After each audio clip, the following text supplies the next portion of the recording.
আসসালামু আলাইকুম। আমি ঈসা মাহমুদ, জিহুরাসাদ থানা ছাত্র শিবিরের সভাপতি। আমাদের ছাত্র শিবির থেকেই পূর্ববর্তীভাবে নির্বাচনে কাজ করার জন্য আহ্বান করেছিল।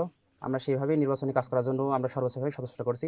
সর্বশেষ গতকাল ফজরের নামাজ পড়তে গেছি, তারা আমাকে দেখছে আমি নামাজ পড়তে গেছি, আমি বাসায় আছি। এবার জুম্মার নামাজ পড়তে গেছি, জুম্মার নামাজ শেষ হয়েছে, আমি যখন বেরোয়েছি সাথে সাথে আমাকে আমার হাতটা ধরছে, হাত ধরে আমার গলা টিপে ধরছে। এবার ওরা 3-4 জন এসে আমাকে মারা শুরু করে দিয়েছে।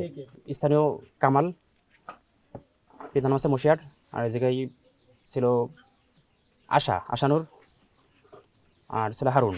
এই জায়গার স্থানীয় বিএনপি যারা আছে, ধানের প্রতীক যারা বহন করছে, তারা চাচ্ছে যে আমরা ভোটে মাঠে না যাই। তারা আমাদের প্রতি বিভাজন নির্যাতন শুরু করেছে নির্বাচনের আগের দিন থেকে। তারা আমাদের বাসায় এসে থ্রেট দিয়েছে।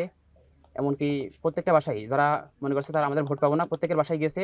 তারা সংবদ্ধ হয়ে, তারা 15-20 জন ছিল সাথে, তারা সংঘবদ্ধ হয়েই প্রত্যেকের বাসায় গিয়েছে যে আমরা তোমাদের ভালো চাই, তোমরা যে ভোটের মাঠে যাও, পরে যদি তোমাদের কোনো সমস্যা হয় তাহলে আমরা তোমাদের পাশে থাকবো না এবং তোমাদেরকে বিভিন্ন ক্ষতির সম্মুখীন হতে পারে।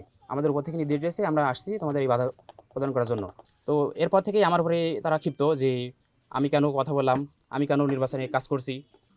তাদের বক্তব্য হচ্ছে এটা যে আমি যেন নির্বাচনে টোটালি কাজ না করি, এটাই ওরা চাচ্ছে। আমি কোনো মামলা করিনি, আমি প্রশাসনকে জানাইছিলাম, প্রশাসন আসছিল, তাদের সাথে কথা বলে চলে গেছে।